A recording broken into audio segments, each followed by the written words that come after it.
Assalamualaikum warahmatullahi wabarakatuh. Halo teman-teman semuanya.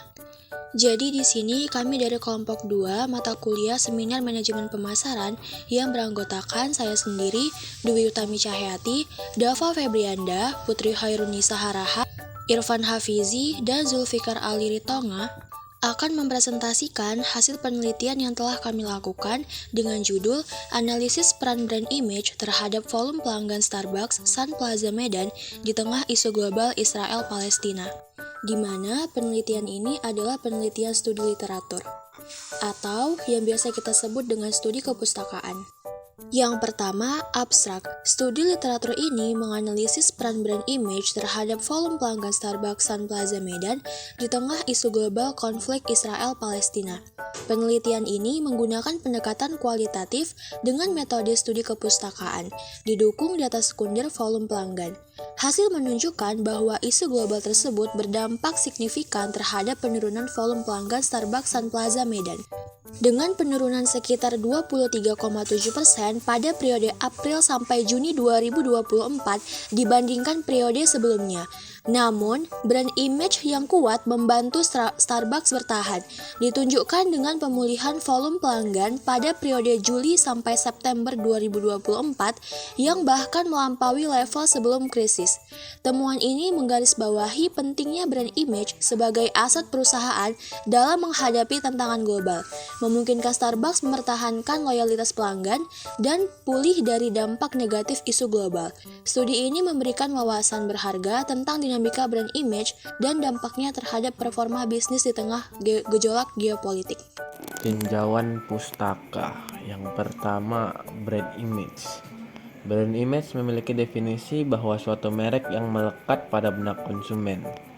Menurut Akerbiel dalam Keller pada tahun 2012, brand image memiliki 3 indikator. Yang pertama, citra pembuat, merupakan kelompok asosiasi yang telah mendapatkan persepsi konsumen terhadap suatu produk atau jasa seperti popularitas, kredibilitas, dan jaringan yang dimiliki oleh perusahaan. Indikator yang kedua yaitu citra pemakai, suatu kelompok asosiasi yang telah mendapat persepsi konsumen terhadap konsumen yang telah menggunakan barang atau jasa, meliputi konsumen itu sendiri, kepribadian konsumen, serta status sosial. Indikator yang ketiga, citra produk, suatu kelompok sosial yang telah mendapatkan persepsi konsumen terhadap suatu produk, meliputi atribut produk, manfaat bagi konsumen, serta jaminan yang diperoleh konsumen. Yang kedua, volume pelanggan. Menurut Kotler dan Keller, dalam buku Marketing Management menyatakan bahwa volume pelanggan merupakan ukuran dari jumlah total pelanggan yang melakukan pembelian atau menggunakan layanan dalam suatu periode waktu tertentu.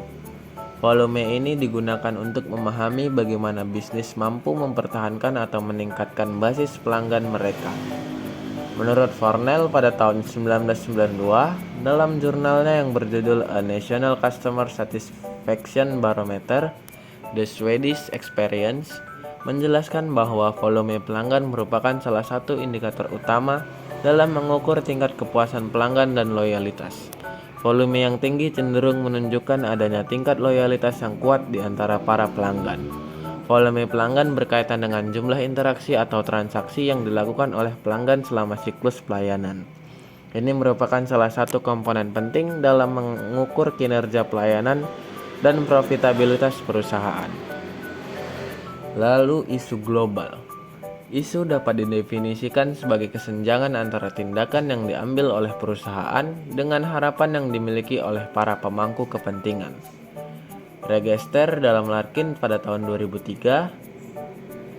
Sementara itu, Albrow dalam Yaya pada tahun 1996 menggambarkan globalisasi sebagai proses di mana seluruh manusia di dunia digabungkan menjadi satu kesatuan dalam masyarakat global.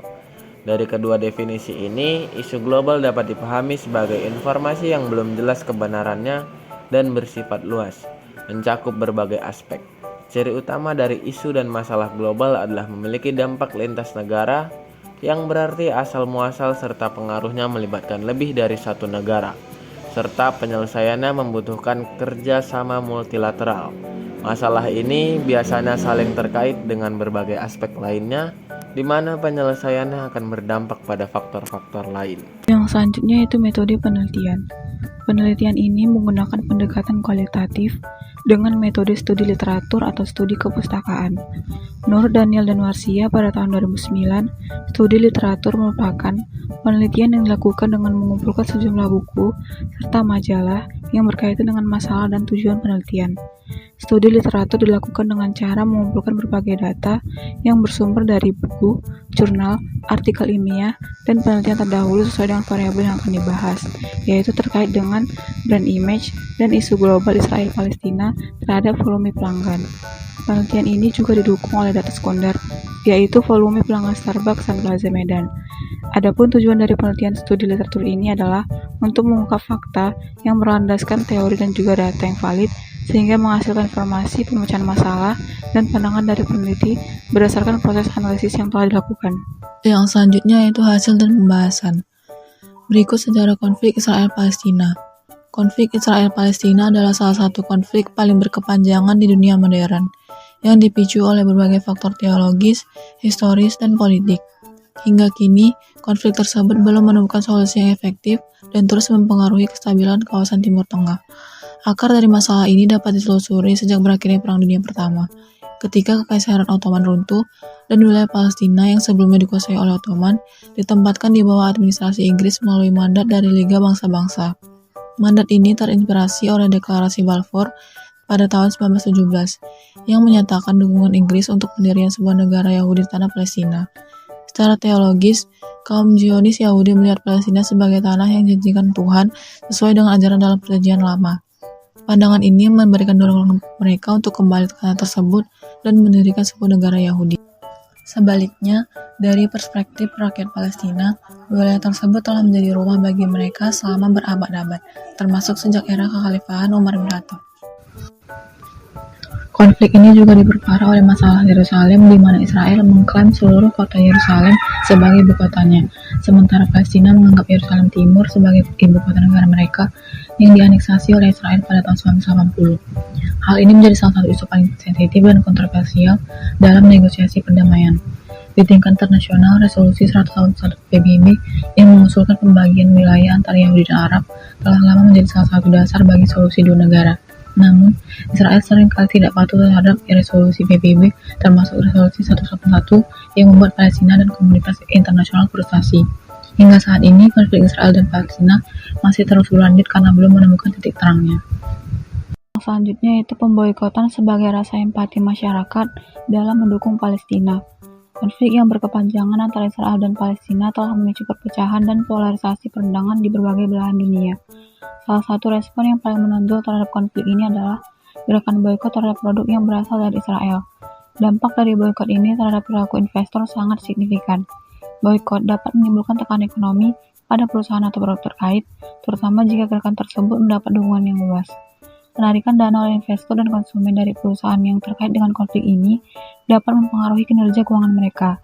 Di Indonesia, aksi boikot terhadap produk dan perusahaan yang diduga memiliki afiliasi dengan Israel berdampak cukup besar pada perekonomian. Penurunan penjualan di sektor retail dan restoran dilaporkan mencapai sebesar 40%. Gerakan boikot terhadap produk Israel telah menjadi salah satu bentuk solidaritas global terhadap Palestina. Langkah ini dilakukan oleh berbagai pihak termasuk individu, organisasi, dan juga negara, dengan tujuan menolak membeli atau menggunakan produk atau jasa dari Israel. Tujuan utamanya adalah untuk mendukung perjuangan Palestina dalam meraih kemerdekaan dan mendapatkan haknya yang diakui secara internasional. Aksi boikot juga bertujuan untuk memberi tekanan ekonomi dan politik kepada Israel agar menghentikan pendudukan serta pelanggaran HAM di wilayah Palestina. Salah satu motivasi utama di balik boikot terhadap produk Israel adalah untuk mengecam tindakan Israel yang dianggap melanggar hukum internasional dan HAM di Palestina. Dengan memboikot produk Israel, para aktivis berharap dapat memberi tekanan kepada pemerintah Israel dan masyarakat internasional agar mengakhiri pelanggaran tersebut. Kondisi Starbucks selama konflik Israel-Palestina. Saham Starbucks mengalami penurunan yang signifikan. Indonesia sebagai salah satu target pasar utama Starbucks dengan populasi Muslim terbesar di dunia memberikan pengaruh besar terhadap pergerakan saham penurunan perusahaan tersebut. Boykot yang dilakukan oleh Majelis Ulama Indonesia terhadap produk Prancis juga turut memperkuat gerakan ini. Pada 30 Oktober 2020, Majelis Ulama Indonesia mengeluarkan surat pernyataan yang menyerukan umat Muslim Indonesia untuk menghindari produk-produk Prancis. Selain itu, Majelis Ulama juga mengeluarkan fatwa yang secara hukum menjelaskan bagaimana produk-produk baik yang diimpor maupun yang berhubungan dengan Israel dapat diboikot. Aksi boikot ini memiliki dampak signifikan terhadap ekonomi Indonesia, khususnya terhadap produk-produk yang memiliki keterkaitan dengan Israel, seperti Starbucks, yang merupakan perusahaan asal Amerika Serikat. Kampanye boikot terhadap perusahaan-perusahaan yang dianggap pro-Israel ini berlangsung di media sosial selama hampir 2 bulan setelah pecahnya perang Israel dan Hamas. Sebagai dampak dari gerakan tersebut, nilai saham Starbucks merosot selama 11 hari berturut-turut, menyebabkan kerugian sekitar 12 miliar USD atau setara dengan 185,89 triliun rupiah. Starbucks telah menyatakan bahwa mereka tidak mendukung atau berkontribusi kepada pemerintah atau militer Israel dalam konflik ini. Pada Agustus 2024, Starbucks dilaporkan mengalami kerugian hingga 11 miliar USD atau setara dengan 171 triliun rupiah. Pada Agustus 2024, Starbucks dilaporkan mengalami kerugian hingga 11 miliar USD atau setara dengan 171 triliun rupiah akibat aksi boikot yang dilakukan sejumlah pihak. Hal ini berdampak pada penurunan harga saham dan laba perusahaan yang terus merosot akibat boikot tersebut. Sepanjang tahun 2024, saham Starbucks tercatat telah turun sebesar 20%. Pada bulan Mei, Starbucks juga melaporkan penurunan laba bersih hingga 15%, menjadi 770 USD. Aksi boikot ini memiliki dampak signifikan, terutama di karyawan Timur Tengah, di mana penjualan gara-gara Starbucks turun drastis. Dan pada bulan Maret, pemegang waralaba Starbucks di Timur Tengah, Alshaya Group, terpaksa memutus hubungan kerja dengan lebih dari 2.000 karyawan, yang merupakan 4% dari total tenaga kerja mereka. Sementara di Indonesia, pemegang lisensi Starbucks adalah PT Sari Coffee Indonesia, memperkirakan penurunan penjualan hingga 35% sebagai akibat dari sentimen boikot yang berkaitan dengan Israel. Padahal perusahaan telah menegaskan bahwa lisensi Starbucks di Indonesia saat ini dimiliki oleh perusahaan lokal. Selanjutnya yaitu dampak isu global Israel-Palestina terhadap volume pelanggan Starbucks dan Plaza Medan. Dengan munculnya isu global terkait pemboikotan pada produk-produk yang dicurigai berafiliasi dengan Israel, membuat dampak yang sangat berarti bagi Starbucks selaku salah satu kafe yang memiliki top brand. Ditambah dengan adanya seruan secangkir Starbucks menulis tetes darah Palestina dan Lebanon, tentunya semakin memperparah isu global tersebut. Hal ini berdampak pada menurunnya jumlah pengunjung dan penjualan pada Starbucks Coffee, khususnya pada studi kasus ini pada Starbucks dan Plaza Medan. Sebelumnya, telah dijelaskan bahwa terdapat penurunan saham Starbucks sebesar 20% sepanjang tahun 2024. Namun, tidak selalu menggambarkan bahwa terjadi penurunan pengunjung Starbucks. Dengan mengambil salah satu sampel yaitu Starbucks dan Plaza Medan, diperoleh informasi bahwa dari bulan Januari sampai September mengalami fluktuasi volume penjualan per triwulannya. Dapat dilihat pada tabel di atas terjadi perubahan yang cukup signifikan pada bulan April sampai dengan Juni dibandingkan pada bulan Januari sampai Maret. Persentase perubahan yang terjadi diperkirakan sebesar 23,7% minusnya, di mana pada bulan Januari hingga Maret rata-rata pengunjung pada Starbucks Coffee and Plaza Medan berjumlah 18.760 orang. Dengan adanya isu global tersebut anjlok hingga 17.450 orang, menurun sebesar 1.310 orang.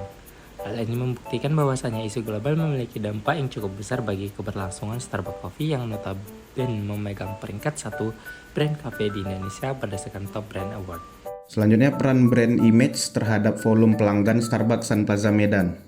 Starbucks aktif dalam inisiatif keberlanjutan dan tanggung jawab sosial yang berfokus untuk meningkatkan citra merek mereka di mata konsumen untuk peduli akan isu-isu lingkungan dan sosial.